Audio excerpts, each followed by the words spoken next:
A great meeting point, convenient light meals, hot and cold beverages, or a quick snack on the go. What's your order for the day? We don't just say, we do. It's the Stain City way.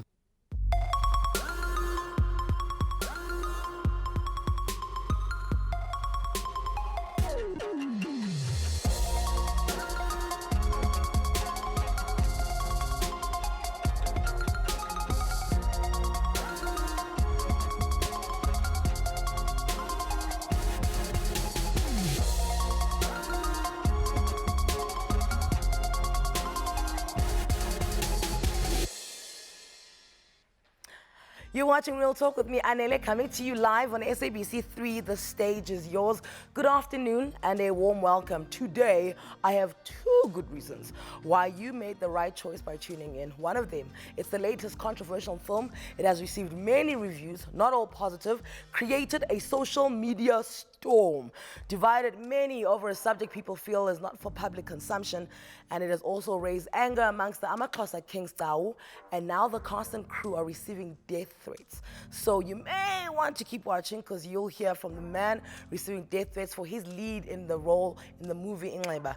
2, what is the price of a burden of a secret? An untold story never heals. Those are the words and lessons learned by my guest who has had to live with a dark secret of sexual abuse as a child for 38 years.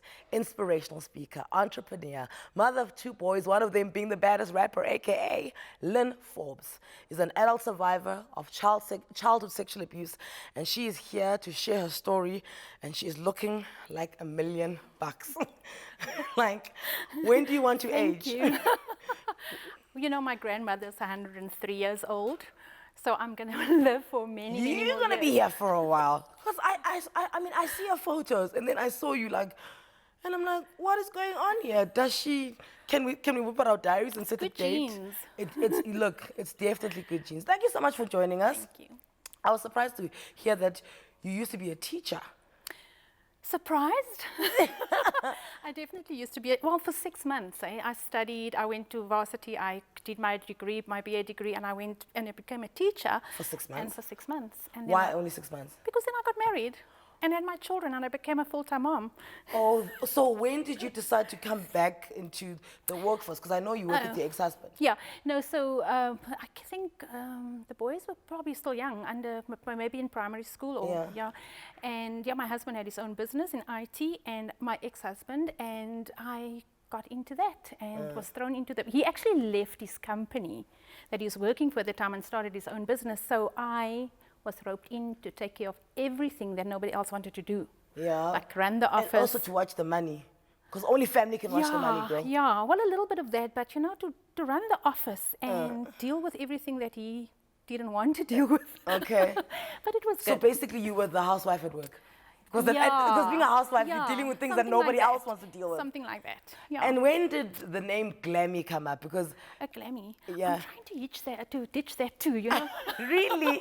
No, you see, the thing is, only Cairo calls me Glammy. I'm Cairo's Glammy, and I did use that at some point, you know. But it's like a term of endearment. For Cairo, I'm Glammy. She will like, don't touch my Glammy. Okay. You know, but for everybody else, for people, I find that they don't want to call me Lynn. It's like disrespectful. So Glammy works well. And also Mrs. Forbes also sounds. Yeah, that's so like formal. Lynn is like, wow, you really think you know me? Yes. And then Mrs. Forbes like. But the people who love me and are around me, they don't want to call me Lynn, and they call me Glammy, and I've kind of taken that on board. Yeah. Another thing you've taken on board is this new blog of yours that I found it to be groundbreaking. I found it to be very brave. Yeah. And I found it to be almost healing, and for a lot of people that you may never get to see. Yeah. But I mean, you must know that people are reading it and they're healing from it. Listen. And the one question that I think is on everyone's mind, I mean, you came out and you spoke about your childhood sexual abuse, and it was something that you kept with you for many years, 38 years. Now everyone is like, wait, if she's 38, because you don't look, you don't look like. I was about 10 or 11 at the time, so I'm 49 now. 49 I'm not scared to say my age. Good girl, good. And so you wrote this blog, and even you said it, that everyone is asking, why now? Yeah, because, you know, I knew all along for all my life, and I guess for probably since 2012, so it's just become stronger and stronger. Like something that pushed me to talk about it because at some point in my life, I just felt that I needed to do something that would change other people's lives. And this pain, I have to work through it at some point in my life and turn it into a passion or turn it into something that would actually be beneficial to other people. But things have happened along the way, and 2015 was actually really the defining year. And we can talk about that in terms of, it was actually the birth of my granddaughter that finally made me decide to go ahead and do this. So is it because you've never had girls yourself that, you know, it never triggered anything in you, but as soon as now you're holding Cairo and you almost feel like, this is the world, this is a girl, I need to protect her? It was a revelation. I see it as that, you know, I thought about it before Cairo was born. I've always known that I had to speak about that, but before I was very much part of the pregnancy. So I got to know this little girl before she was actually born. I touched her when she was kicking. I bonded with her. I was at the appointments with the doctor. So the bond grew way before she was born. And the day when she was actually born and I lifted her and I looked at her, something just triggered. And it was weird because I've always wanted to climb Kilimanjaro. It's like one of my biggest dreams. And when I looked at it, I thought, I've always looked for a cause for climbing Kilimanjaro. And at the time, I didn't say it was for this because I wasn't ready to speak about it yet, but I said I would climb Kilimanjaro for Cairo. I actually wrote a blog then saying climbing Kili for Cairo. Yes. But now I know this is what it's about. I'm still going to do it. But also, then, obviously, Kilimanjaro itself is a metaphor to this secret. Yeah, yes. So it could have been you climbing over and then getting to the summit and then looking out and there's the world. So there's a lot of that in there's a lot of that in my life where I have so many things that are just signs or, you know, metaphors of what I have gone through and experiences. What I find interesting is that you said that the first time you wanted to talk about it was after Alison Berta, and I mean, we've had Alison Berta on the show. She did a documentary as well, and she wrote a book, and she's the lady who was based in PE who was kidnapped and raped and stabbed a good like 60 times, slit her throat and left for dead, and then she crawled onto the road and then got rescued. So, and you say that because, you know, you weren't stabbed and slit, you thought, okay, look, it's not as severe, but it actually is. Yeah, so that was 94, and we have just moved from Cape Town as a family to Johannesburg, and that story broke. It was just before Christmas, I can remember clearly. And that, I read the newspapers and the story over and over again, and I knew again, I thought, you know, I need to speak about this because... But I read the story, and I eventually read the book. I Have Life, it's called. And I've read that book so many times. But the thing was that what kept me, as much as it was an inspiring story, it also held me back because I thought, there's no way. This woman went through hell and back. Who am I to tell a story, you know, that has... You know, that doesn't even compare on any level to the story. But what I have come to realize subsequently is that there is no one story bigger than another story, and each person's story can make an impact, and you have to embrace it. You have to find the courage to deal with your pain, to acknowledge what's gone in your life, to accept it, and to then forgive if you want to forgive. I'm not a big believer in you have to forgive. I've chosen to forgive, but that's my choice. I mean, when you speak forgiveness, because I read the letter that you wrote, I think the forgiveness to yourself is a lot more important than forgiveness to the perpetrator. Absolutely. Obviously. For me, it was, So for me, you see, for me, and again, I'm saying I don't advocate that everybody should forgive. I think it's a personal thing because you don't owe that person forgiveness. But I think for me, when I got to the point where I could forgive, firstly me, because you must remember you go through guilt and shame and blame, and you actually believe at some point that you were looking for this, you encouraged this, and that somehow you did something that made this happen to you. So, and your perpetrator also, you know, they make you believe that. So for me, I had to forgive myself first, and once I got to that point where I could forgive myself, I found it easily, and I went on a journey of forgiveness. I actually went out of the country. Hold that thought. So listen, When we come back, we're going to chat about, you know, from being a 10-year-old girl to being abused, all the way to the forgiveness and the journey to Tanzania, where she learned how to forgive herself and everybody else that she thought needed forgiveness. Maybe you are also struggling with finding the courage to break the silence of a secret that you've kept for many years. Maybe you fear that it could create tension in your family, or you are battling to forgive somebody who really hurt you. We would love to hear from you. You can drop us a WhatsApp voice note. We'll be right back. Keep watching.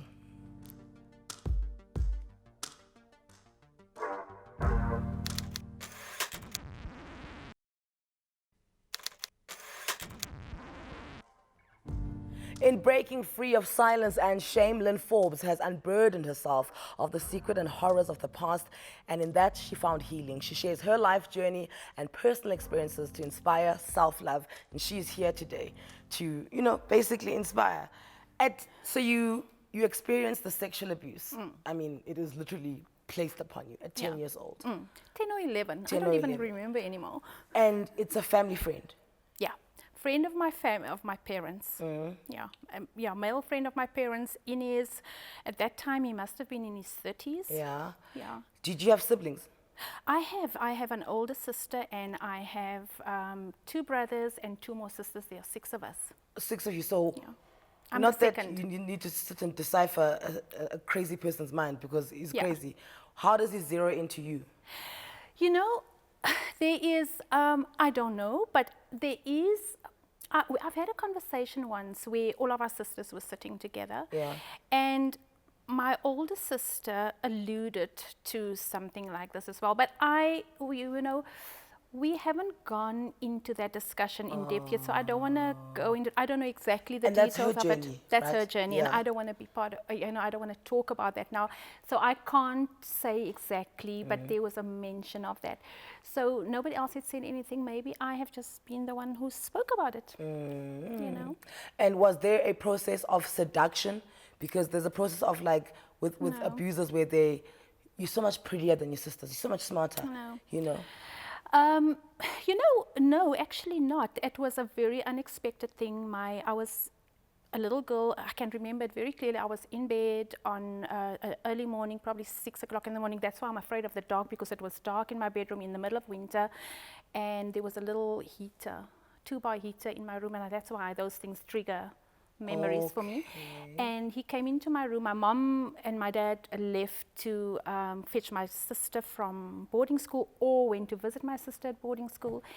And he came into the room, and I'm not going to go into the details, Anele, but that is how it happened. So it was sitting down on the bed and literally starting touching me and undressing me and stuff like that. Yeah. How long does it carry on for? Because, I mean, were you like until 15, 16? No, for me it wasn't even, it was about 6 or 7 months. Why did it stop? Because he left. He didn't come back again. He left and went back. He was actually not from where we lived. He lived somewhere else. Okay, Yeah. all right. And so when he went do back you? to his family. Because you started a blog, you know, and when do you tell your family? Before the blog or after the blog? I told my family. So the last 2 years was about telling my children and getting them, and that's why I haven't the last year. So I told my children about a year ago, and I haven't said anything since then, because I needed them to process it. It's difficult to get to hear these things. And my family, I have one sister, I've told most of my sisters before, and I've spoken at length with one of my sisters, which happened probably a few years back. But my parents, I've only told recently, and you know, that's another getting used to it, because for my mom it was devastating to hear It's all like of she let this. you down. Yeah, and she has struggled with that, and I have to reassure her. And then what you get into then is, now you need to deal with this, but you need to help them deal with this. And it's difficult. So you're playing healing and healer at the same time. And you get angry, because it's like, can you just stop it? Can you worry about me? Yeah, and also, do you find that when you are talking to someone that you've told, that their eyes, they don't longer look at you like they're just looking at Lynn, now they're looking at... Poor Lynn, I'm so sorry. You know, and that's the thing which I actually, on today here with you, want to stop. I'm done with it. I'm over it. I don't need anybody to feel sorry for me anymore. You know, it's done.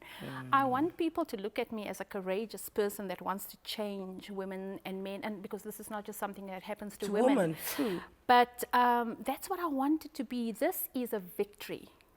It is not a sad occasion.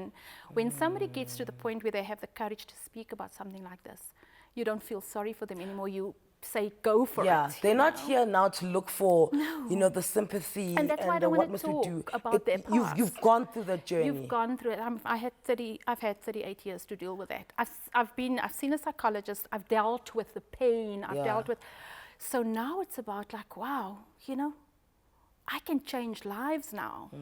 And Anele, I must tell you, the number of emails, and since I've started my blog, and it's only been a month, it's been overwhelming. I need a PA to take care of all the emails and all of that, because the thing is that, I mean, I don't really want to talk about stats, but if we look at childhood sexual abuse, there's something like 1 in every 4 girls and 1 in every 6 boys are sexually abused by somebody that they know before they turn 18. Now, I'm telling you, every day when I speak to people, it's like, it's happened to me too. And you said, in your mind, you're like, it's more than that. And it's like Siv, yesterday, he said, let's forget about the stats. If it happens to one person, it's one person too much. That's exactly the thing. Know?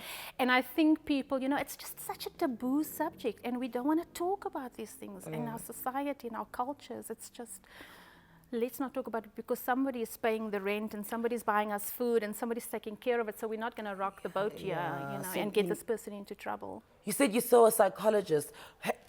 So as a child, did you then lock your mind and never think about it, and then something happened that triggered it? Yeah. So yes, as a child, I didn't lock my mind. So you try and you go through a phase of denial. It's like, you know, you're trying to make it, and for me, it was becoming the good little girl. Daddy's little perfect girl, getting good grades. So I didn't go the other way of becoming delinquent. And like, you know, rebellious and hanging out with the wrong crowd. No. I was. But I'm glad you're saying that, because in our minds, that's what's always portrayed. No. It's like, oh no, she's got issues. She's got daddy issues. Her dad didn't protect her from the sexual abuse. And that's why now she's rolling with the... I went through that too, where I blamed my family for not finding out on their own. I mean, so you like, why can't you see what's happening? And, you know, and blaming God for, why can't you, if you're so almighty God, why don't you show my parents what's going on? You know, so I've got issues with religion, actually, that I had to deal with as well. But coming back to what you asked, so I didn't lock my mind, but it's inevitable. Yeah, that's the one. Inevitable. That what happens is there are triggers. Like I said to you earlier on, certain things, like there's a certain eye, you know, the way certain people's eyes are set reminds me of that person, and it takes you back. It's a heater in my room. It's you know, there are certain things that just takes you back to that, and then you have flashbacks. And I've gone through times where, you know, in the last 2 years, where it's actually been the worst, because when you open up after that, so as I said to you, Kara's birth was the trigger. But now when you make the decision, you have to go and revisit these events in your mind, and going through that process it's really difficult. Because now you're literally taking the time to say, okay, well, I need to, because you need to acknowledge that it's happened. You need to go and visit it and say, well, it is something that has happened, and I have to accept that now. And then working through that is the problem. Does a day go past where you don't ever think about it? Yeah. No. I mean, it's not a common thing in my life anymore, but they are still, even now. I mean, I've forgiven, I have learned to love who I am, I think I'm amazing, and all of these things, because I really do. But, and there's that self-care and but you cannot ever, I don't think you ever, well, I don't know about other people. I have not gotten to the point where it is a nothing in my life. I have my bad days, and in the last 2 years, for instance, I have had, because I've had to deal with it, I have had real issues with, again, I've actually was close to emotional breakdown at some point, where my kids had to call the paramedics to my house to, you know, so, and all of these things, when you look at it later on, you realize where it stems from. And you said something before the show started, when you and I were just chatting, and I'm going to take a quick break, and then when we come back, I want you to start from there. You said something where you're like, Anele, I became selfish. Yeah. And things were happening, and you guys were watching one thing, and I was just like, I don't care. Yeah. I'm here for Lynn. I want to talk about that. Yeah. As an adult survivor of childhood sexual abuse, Lynn Forbes challenges the stigma surrounding childhood sexual abuse, the silence which protects the perpetrator, and the shame and denial one often finds themselves in. More when we return.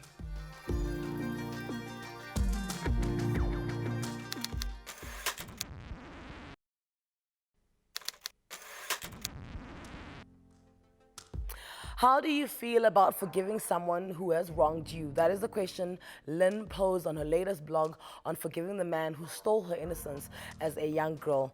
She recently opened up about being sexually abused as a child. And off the bat, there's a WhatsApp voice note that has come in. And in the spirit of forgiveness, I think she needs your help on this one. Roll it. Hi, Anele. I went through the same thing that Mrs. Forbes went through when I was 11 with a family friend. And I just want to know how I forgive my mom, because after I told her when I was a little girl, she basically said it was my fault. And to this day, we don't talk about it. And I'm really struggling to forgive her 10 years later. Well, you know, I listened to that, and look, I haven't had that where my mom, because I never told my mom. I thought at some point I did, but in hindsight now, I think I kind of mentioned it in a very by the way. So I haven't had that, and when I have told my mom, she was very supportive.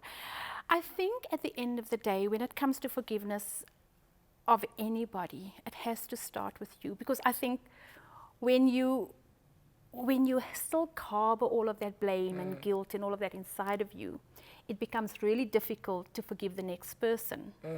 I don't know if it's possible to actually forgive somebody else until you've cleared yourself of all of that emotion.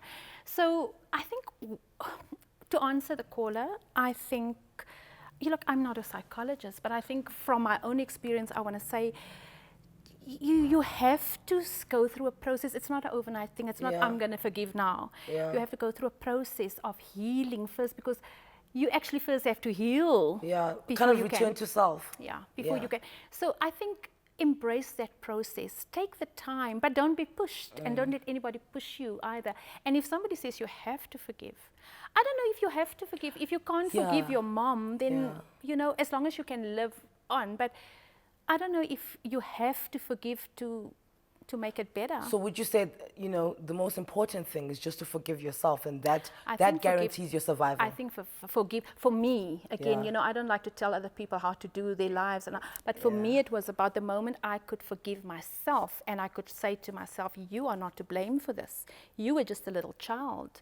You did nothing wrong, and what this person did to you does not define who you are. I think you know, with everyone I've spoken to and with the books that I've read about, you know, childhood abuse, to answer your question, and you can agree with me or disagree with me, is to say the things to yourself that you wish your mother had said to you when you told her. I think that's a departure point. Exactly. You say those things and then you work from there, because then it opens up like a big room of light and forgiveness. You know, and you know, the other thing is, Anele, we have to realize that what has happened has happened. You can't change it. So the best thing you can do for yourself is saying, you know, that was an event in my life. I accept the event and I embrace it, not embrace it in a good way. You have to work with it. That is part of your history, that is part of your story. And nothing can change. You can't do anything about it. So what leads to the events of you going to, is it Zanzibar? Zanzibar for 2 weeks. My place of forgiveness, I call it. Before we wrap up, I want to hear the story. So, so I told you that Kara was born and all of that, and it was the emotional and internal turmoil that I found myself in. There was a lot of stuff that in our family that's happened in 2015 after Kara's birth. So when Kara was born, for me, I became selfish because it was all about me. So everything else that happened during that time in our lives, in our family, was really for me, you know, it was on the outskirts there somewhere. For me, this was Lynn time. This was about me. This was about healing. And there was so much happening that I guess, you know, I needed to get away from it. It was becoming overwhelming. And I knew that I needed to take time out for me. So I booked a flight to Zanzibar on Monday. I left on Sunday and I stayed for a week. I went all by myself. And it's in that time where I went to the cathedral. I went to Stone Town. It's just the most, it's like going back into time. And it was such a spiritual journey for me. And that is when I found the time to sit in the cathedral and just walk the streets of Stone Town with my guide, and it became lighter and lighter, and I came back from that journey as a new person. So what was it? Did you write? Did you cry? Did you eat? Did you everything. swim? Oh my word, pancakes, like Nutella pancakes in the morning, like stacks of them, you know. I did everything. I didn't really go to the beach. For me, it wasn't about that. It was I loved Stone Town. I spent 2 days in Stone Town just walking around and taking pictures. But it was the alone time. You see, it could have been anywhere else. Didn't have to be Zanzibar. It was about taking the time out, because previously in my life, I couldn't really handle being alone. So that was another journey. I needed to get to the point where Lynn could spend time with Lynn. And that was part of it. So it was a real change, a life-changing thing for me. So you said you answer emails every day. People reach out to you. People are WhatsApping you on your private line. How did you guys get her number? But I mean, you love it. No, I think I might have, maybe I Instagrammed my business card. Oh, well, I don't know. Well, there we go, I don't know. Mrs. Forbes. Maybe. There we go. And so, you know, people can follow this journey on lynnforbes.co.za. Yeah. What's your parting message? Because you said this is not, I'm not here to be a victim. I'm a survivor. This is a victory. I'm not a victim. This is a victory. You know, somebody's watching, and they are, and they're finding such light and solace in you right now. You know, they're going to head off to your website to talk to you. But right now, what do you want to say? I want to say to people, own your story. You know, embrace it. And don't sit there and keep it inside, because it will actually destroy you. So if you can find the courage, use it and inspire others, because we all need to be there for one another. I'm working on my book. Write a book, get it out. You know, I want to get my book out before my 50th birthday next year. So, yeah, it's just about embrace it. This is a real victory. I want people to do that, you know, and not be ashamed. Just don't be ashamed. It's just another thing that happened. Don't be ashamed. And how are you now on intimacy? Because I know you got divorced and then you were engaged and then that fell apart. So how are you on intimacy? No, I don't think that has anything to do with intimacy. I think that in many ways is about, Lynn has a problem with being controlled. You know? Oh, manipulated. And being owned and manipulated. Oh. No, I think intimacy is, I've never had that kind of problem. That's not a problem for me. But you understand that some other people may have had. I do. Yeah. No, I do. And I think we all deal with these things differently. I like For me, the big one is don't tell me what to do. Don't tell me what to say. Just let me be myself. That's all I ask of you. You send me there. You don't own me. Listen, lynnforbes.co.za. Thank you so much for coming through to share your story. I think you are a remarkable woman. Thank you. And you are goals. Everyone's saying you look like a pack of groceries. She's such a flame. What a powerful woman. Such an inspiration. The country needs more like you. And I think from your story, you are going to create more like you. Absolutely. That's the plan. Thank you for your time. The Lynn Forbes Foundation offers platforms for victims and survivors of sexual violence to heal, find their voice, and tell their story. The aim is to positively impact those who can't speak for themselves and inspire courage in those who have not found their voices. Make sure you follow a blog. It could change your life. After the break, we speak to Nakhane.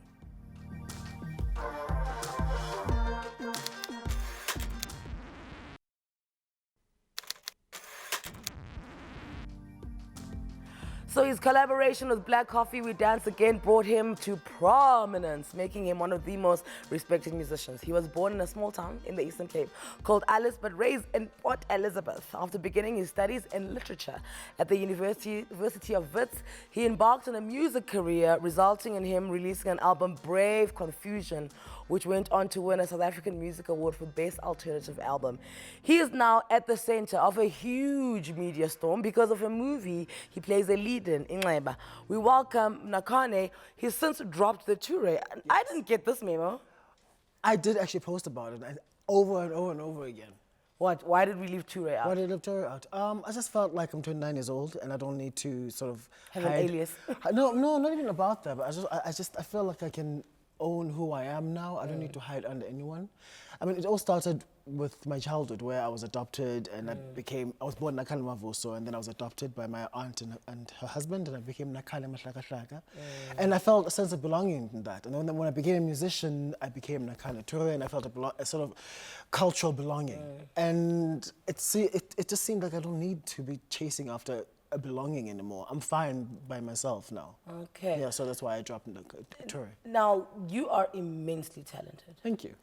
I mean, author, Yes. singer, songwriter. Yes. And you do all of these things well. I mean, we can all write books and sing, and you can do all of it. You just don't do it well. But the bottom line is, I mean, author, done it well. Thank you. Singer, songwriter, done it well.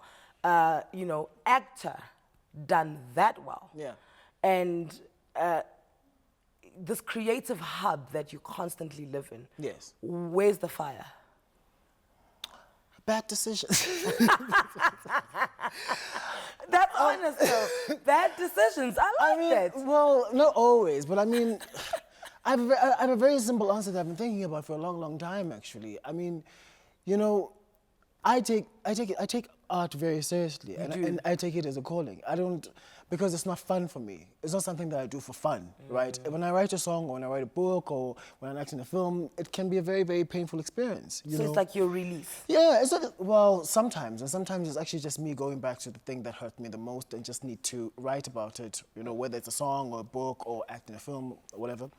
But the thing is that, like, I believe that it's a calling, and I believe that that some people are called to give of themselves, and that's why I take it seriously, because my ancestors have called me to do this. You know? And if you look into our history as a people, this whole thing of doing one thing is actually quite a westernized thing, way of thinking.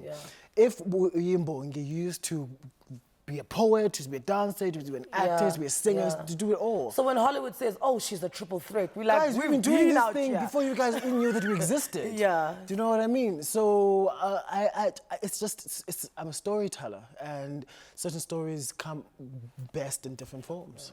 So you can agree with me a little when I say you were a bit of a tortured soul, like. No, I will not agree with you on that one. I think. Why not? I just think it's a cliche way of looking at artists, and I think it's a sensational way of looking at artists. Okay. And I think that it's problematic because people think that the only way to create good art is for you to be tortured Or crazy. and crazy. Like genius and everything. crazy live on the same street. Exactly. I mean, like, and I'm not saying that those things don't exist. And I'm not saying that, I mean, that my life has been a bit of roses, because it hasn't.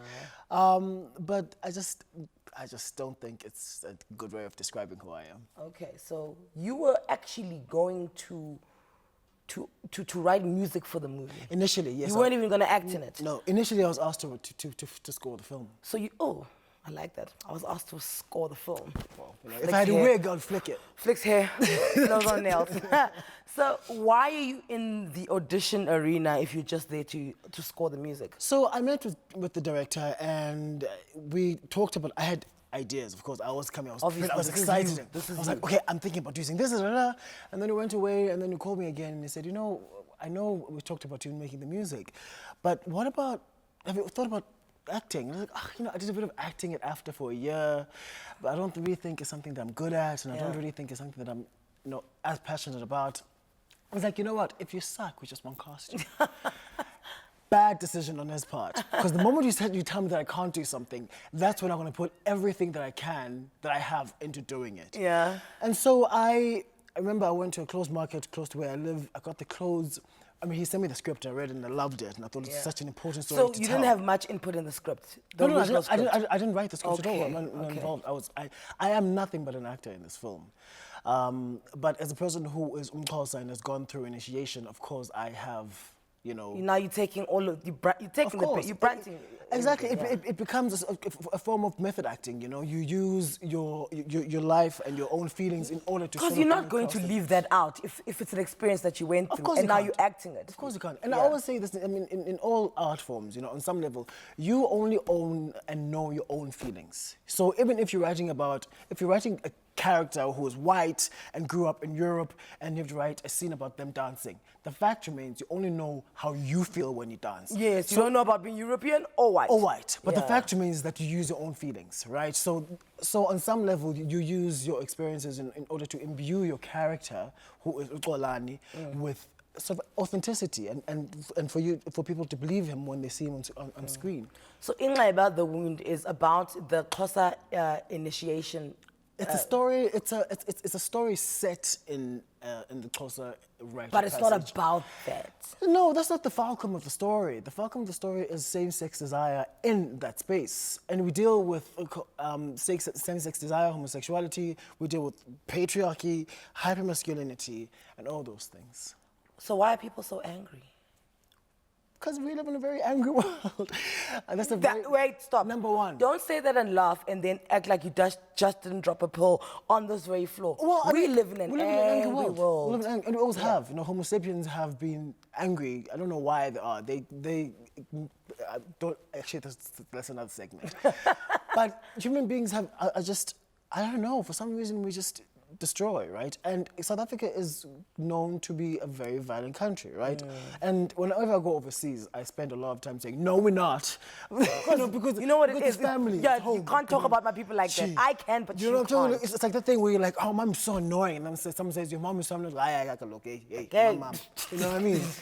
So, and we have this thing of when we are offended, the first thing we think about is violence. Violence. Unfortunately. And that goes back to the fact that, you know, we've been living in a violent country for 500 years, almost 500 years. You know, colonialism was violent. Apartheid was violent. So what do you think is going to breed violent people? So if you've seen the film Inxeba, drop us a WhatsApp voice note, because I find that most of the people commenting on this have not actually seen the movie. Did the film go a bit too far? We'll be right back to dissect all of this.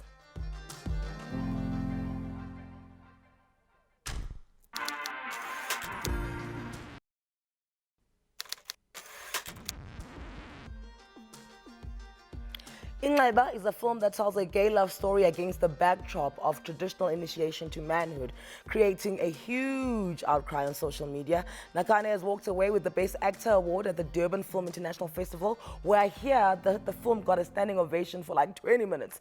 Inxeba has also picked up awards at Frameline, the San Francisco International LGBTQ Film Festival, the Sydney Film Festival, and the Torino LGBTQ Film Festival.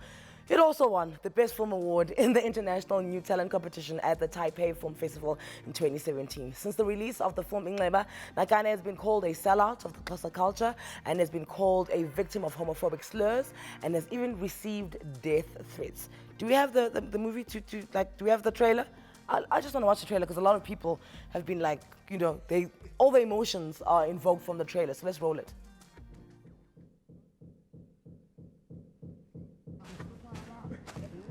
Daza! It's in Dindot!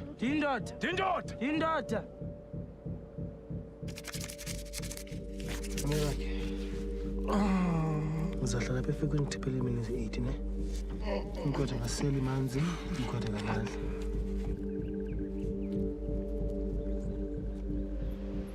Ngokunjalo ke nakuthi.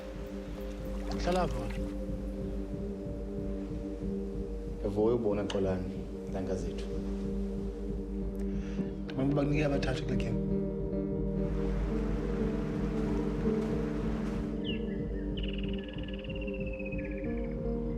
Jonga apha, ndizawuthanda uba ke uqinise isandla kule ntwana yam.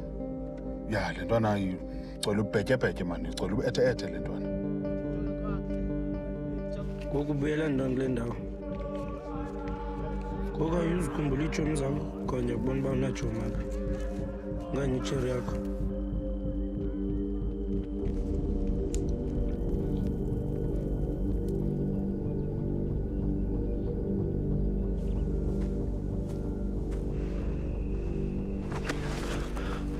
Ndiyakubona uba uyintoni, kodwa wena theni ngakho uyivume loo nto. Xa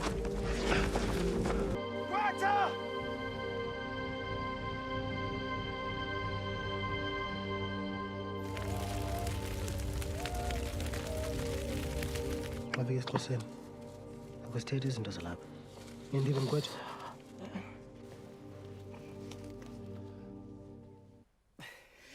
Whoa. The film will be released on circuit later this year. You said that there were protesters at Wits and, you know, down with you, let's burn them at the stake. The death threats that you've been receiving. Thousands.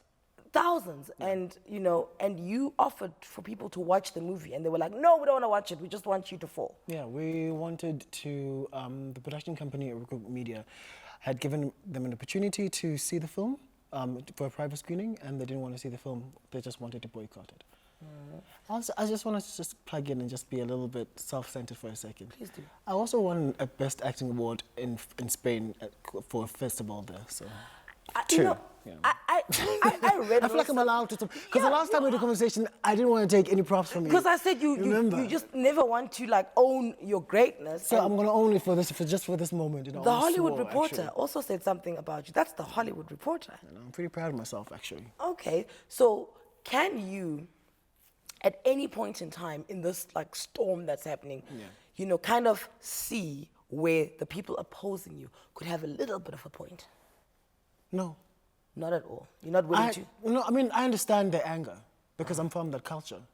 I'm from Eslaline. I'm from the rural areas. I grew up in Port Elizabeth. I'm a Xhosa person.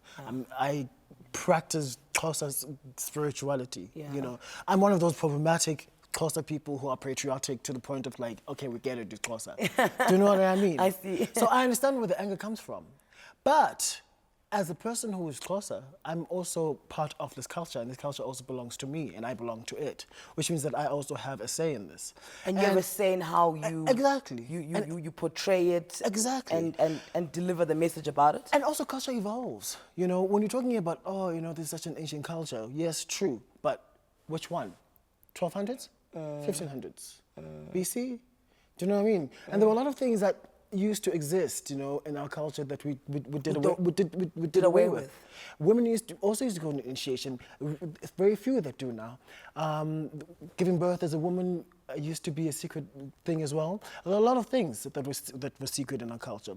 Why is it, for example, that the only thing that we cherish and are willing to kill people for is the thing that is connected to men and their penises? And patriarchy. Patriarchy and hypermasculinity. Okay, you said to me, oh, Xhosa men are going to call and want to swear at me. We've got a voice note. It's not someone swearing at you, but it's a question that has to be asked because we want to present all sides. Roll it. Of course. Hi, Anele. I just want to ask this guy Nakhane, how does it feel? How does he feel exposing isiko lamaXhosa that he knows that it's a secret because that initiation is a script? I mean, how do you agree to such a movie? Ube uyindoda yomXhosa. I mean, can you please tell me? Okay. Well, first of all, I don't feel guilty because I don't believe in guilt. I think guilt is a myth, and I think that it's a conditioning of culture and religion, number one. Number two, no real secrets are revealed in the movie. If people are jumping to conclusions based on a 2-minute trailer, you know what I'm talking about. No real secrets are exposed in the movie. As a person who's gone to Eswatini and who has, you know what I mean, who's gone through initiations, I know. Nelson Mandela also went... Yeah, exactly, and this is the thing. Why is our anger so selective? Nelson Mandela also spoke about it in great detail. Because they didn't read the book. Well, everyone has that book in the bookshelves wherever I go. Yes, they have. It's quite a we Bible, have the book, but people haven't gone to it at length. And you know, he goes to it at length. He also talks about going to Eswatini, but he also doesn't reveal the sacred part of it. And that's the thing that like people are jumping to the conclusion that we reveal sacred things that are not supposed to be shared. No, this is the film is set there.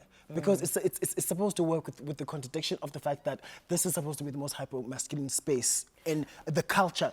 But then you mix it with same-sex desire, which is also seen as something which is a virus in the culture. Oh, yeah. So there's no bastardization of it's not the a lesson. tradition. No, it's not. We're not trying to teach people any lesson. And there's no critique of the rite of passage because we're not teachers here. We're artists.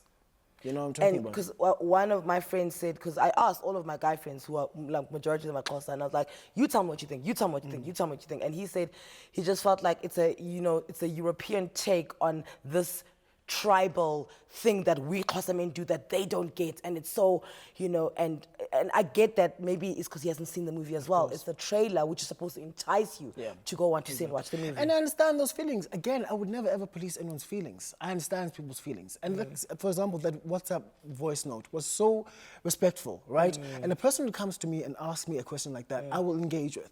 But a person who's saying that they're going to put 2 tires around my neck and burn me in a field, I'm not willing to engage with. Because bullies don't deserve that attention. But to continue to answer that question, you know, is that I think this is a very good story, and I think it's a good conversation to have, and for Xhosa men to open their ears, you know, and the eyes maybe to the fact that not everything about culture is good all the time. That's why it changes. Yeah, just because we've done it for 500 years doesn't mean that it's exactly. good. Okay. I even forget that you're a singer sometimes. Sorry. You've got an album coming out. This is how I want to wrap things up. Yeah. I mean, to wrap things up, I mean, I'm signed to BMG based in France for continental Europe and UK for international release. My album is coming out next year, February, and I've got an EP coming out later on this year. I'm very, very excited. I worked with people that I didn't even think that I could work with in my life. I've got a choir and we recorded in church. You know, I've got things that I've been just wishing for my entire life happening. And so it's really, really exciting. And I'm working on another book. All right, don't stop. I will never stop. Don't stop. All right, the film will be released on circuit later this year. I suggest you go see the movie. And in the interim, can you stop with the death threats?